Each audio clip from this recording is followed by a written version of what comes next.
So what I wanted to share with you this afternoon is a little bit about some of the work that we've been doing at Lakeland College, and certainly about the people that make the magic happen.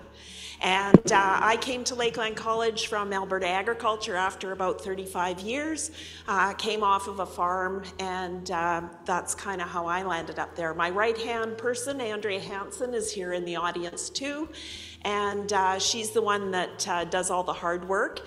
And if you go back at the back and look at the poster on the net wrap, you'll notice that there's been a lot of substance that's been coming out of, we buried that in a big manure pack, and Andrea spent the last few days digging out all the net wrap fibers. So she's a hard worker. One of the secret successes, I guess, to the research that we do at Lakeland College, and it wouldn't be possible without the great work that we have from our students. And actually, Kylie's in the audience today. She's a degree student at Lakeland College, and she helps us with all of our research projects.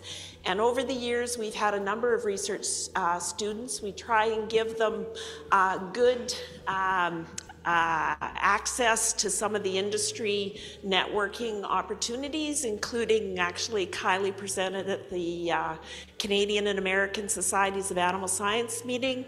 She also presented at the Canadian Beef Industry Conference, and her and one of our other students, Stephanie, won first and second. So the reason that students are so important to research is because they're the ones that are going back into the industry. They're the ones that are going back either onto their farms or into the industry, and they're going to be familiar with research, they're going to be familiar with the benefits of research and how to apply them into the industry. So really important to have students. There's a couple more students that we've had. We get them out into the feedlots. And I guess one of the things that's novel about us at Lakeland College is both Andrea and I live in the southern part of the province. So our research that we do with Lakeland is mostly centered out of southern Alberta. We do work on the feedlots and cow-calf operations down there. But we do some projects up on Lakeland, and we'll talk a bit about that. We also have a great group of researchers up at the college, and some of them are here in the audience today. And so they're the ones that help us out when we use the herds at Lakeland. And so without the support of everyone, the research that we do at Lakeland wouldn't be possible. And the other really important part is the contribution that we have from industry, the contribution we have from our funders, and the contribution that we have from producers. And most of our work is done on producers' operations, and it's applied research. And so that's how we can be able to discern whether or not some of these technologies or management practices are going to work in the field, is because we've actually sussed them out on producers' operations. And we're hoping somewhere down the line, the students that work with us on these research projects may be our producer collaborators of the future. So on to some of the work that we're doing on projects. One of the projects, we have a poster at the back, is called Nature's Net Wrap, and this is the biodegradable net wrap that has been developed locally by a company called Nature's Net Wrap. Larry and Austin Rood have come up with the formulation, and of course, just like the rest of the world is coming up against single-use plastics, we in agriculture have a lot of single-use plastics that we use. Silage bags, grain bags, net wrap, twine. So it's really important that we come up with a strategy or a solution on how to deal with some of those products. So this particular one, the other side effect that really also is highlighted is something that's called software disease. So software disease, unlike hardware disease in cattle, is caused by animals consuming net wrap, twine, that type of thing. If you talk to some of your favorite veterinarians, sometimes when they're posting cows in the herd, they'll find huge balls of this material inside the rumen, and it's speculated that that actually results in the death or reduced production of cows. So plastic is really a concern. So RDAR funded a project just starting this year. RDAR's portion is looking at how the net wrap degrades in the animal's rumen. So we've partnered with the University of Saskatchewan, Gabe Ribera, and what we're looking at is first off looking at the degradation of the net wrap within an artificial rumen to get a feel for how that goes. Then secondly, what we're doing is putting it into cannulated animals to see to the extent and how quickly it breaks down. And then the third step is coming back to Lakeland College, and we'll be doing a feeding trial with ruminants in that, and potentially doing some evacuation of rumens and looking at the contents to get a good idea of what's happening with that, just so we can take that information back to producers. We're not recommending that they feed the biodegradable net wrap, but of course we all know that it happens. We bale graze on our operation, and so we put out about 1,200 big round bales, and I spend weeks cutting all that twine off. So I'd really like if I didn't have to do that, but we're not promising that, but we are promising that we'll be able to have an idea of how quickly it breaks down in the rumen. The other portion of a project that we have dealing with the biodegradable net wrap is in conjunction with the Saskatchewan Cattlemen's Association. And that one takes a little bit different focus. That particular one is looking at how it breaks down in composting situations, in the manure, and also in soil. So looking at what do we do when we do cut that net wrap off and we put it in a pile, and is it going to break down? And interestingly enough, we retrieved, I guess it was right before Christmas, we retrieved some of the bundles of net wrap that we had buried in a manure pile right before, I guess it was back in May.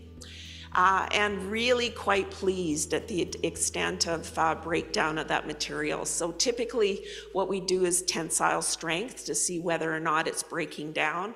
And actually the material that's been left after that period of time, I don't think we'll be able to do tensile strength because it's pretty well decomposed. So we're excited about that, and we've got more packages of net wrap buried that we'll be pulling out at strategic times and having a look at it. So we're very excited about the net wrap.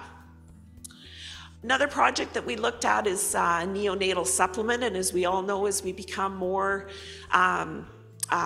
conscious about how expensive our grazing is, we get into extensive grazing systems in the wintertime, whether it's bale grazing, swath grazing, those types of things. And with that type of a management system, we rely on free choice supplements. So we depend on the animals consuming their minerals and vitamins free choice. And as we all know, that's crazy sporadic, and they aren't always getting what they need. So we did a study looking at a product that perhaps we could use to help supplement the baby calves, the neonates, because of course it's really important. The neonates get all of their nutrition from the cow. If the cow's not getting what she needs, the calf's not getting it either. And of course, we all know that having sufficient minerals and vitamins helps that calf to develop a robust immune system from the colostrum and the antibodies, as well as any vaccinations that we give subsequent. So this was a project that we did with industry and was also funded, and so we were looking at that. This was done both at the college and with local producers' herds, and I guess as you can see up there, there is some work to be done in terms of doing a better job of supplying minerals and vitamins to animals when they're grazing during the winter period and prior to calving.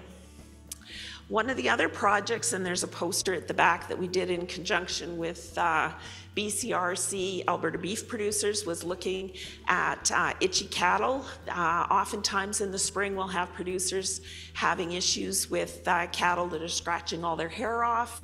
Obviously lots of people thought that they were an issue with lice, but then they would go subsequently treat the lice and the itching wouldn't subside. So what we set out to do, we did a study looking at a number of different parameters that could be involved in causing itchy cows. So I'll give the spoiler alert and the short story, but basically very few of the cows had lice. None of them had what we would consider intense infestations of lice that would cause the severe itching that we saw. And there was no significant difference between itchy and non-itchy cattle in terms of their lice infestation. So we also, of course, did some other things, as you can read there, but one of the things that we did do is a mineral and vitamin panel on them. And of course, we all know that serum samples aren't the gold standard for looking at that, so we did do some liver biopsies, and God bless these producers. If you're committed to let us come on and take liver biopsies on your pregnant cows, now that is a committed producer with a syringe about that long going into their liver. So they were very, very cooperative. Anyways, looks like copper may be playing a role in what we see in terms of hair loss in these animals, and so we'd like to be able to suss that out in a future trial. Oops. We'll sneak back. We did get published in the Canadian Cattleman, so that's kind of fun. The last project I just wanted to mention quickly is looking at lidocaine bands for castration in cattle and sheep and tail docking. And we've been working on this path for a while because the tools that we have right now give short-term pain control. You know, lidocaine gives you a couple of hours, meloxicam about 3 days. It takes, you know, depending on the size of the testicles and the age of the animal, you know, it can take up to 8 weeks, 9 weeks for them to cast. So basically what this is using a lidocaine-infused castration band to provide that pain relief. And interestingly enough, what we've seen is we're basically getting therapeutic levels in the tissue until either the tails and testicles drop off. So that's encouraging because we see a lot of concern by the public and consumers about pain related to some of our management procedures. And of course, we've kind of figured out the dehorning with polled genetics, but the castration's a really tough one. So this might be helpful. I'd like to quickly talk a little bit about the impact of RDAR on the funding at Lakeland College. And as you can see, we've been able to increase our research staff significantly. We've been able to increase the amount of dollars that each researcher has been able to access through various funding agencies, not just through RDAR. We've been able to increase or improve our leveraging. We leverage research dollars somewhere 1 to 8, 1 to 10, and so we certainly appreciate that support, and Lakeland's rated as one of the top 50 research colleges in Canada. One of the other things I wanted to talk a bit about quickly is the importance of RDAR funding in advancing the agriculture sector. And I think the really important role that RDAR plays is in that applied research and in being able to take that research out to producers' farms and being to actually be able to test it out on producers' farms. It allows us to see whether or not there's going to be a return on investment for producers, whether or not it's going to work under field conditions, because we all know the field conditions are a whole lot different than the laboratory conditions. It allows us to expose students to research, and I think RDAR fits that really important role between research and the grassroots industry, and it allows us as Lakeland College to be able to play in that area as well. And we try to always highlight RDAR's priorities in the research that we do, and those priorities, of course, have been derived by producer suggestions, and so reflects what agriculture and producers think are important. So that's how we try and screen our research proposals that we send into our funders and RDAR as well. And I'll be at the showcase too if you have any questions. Thank you.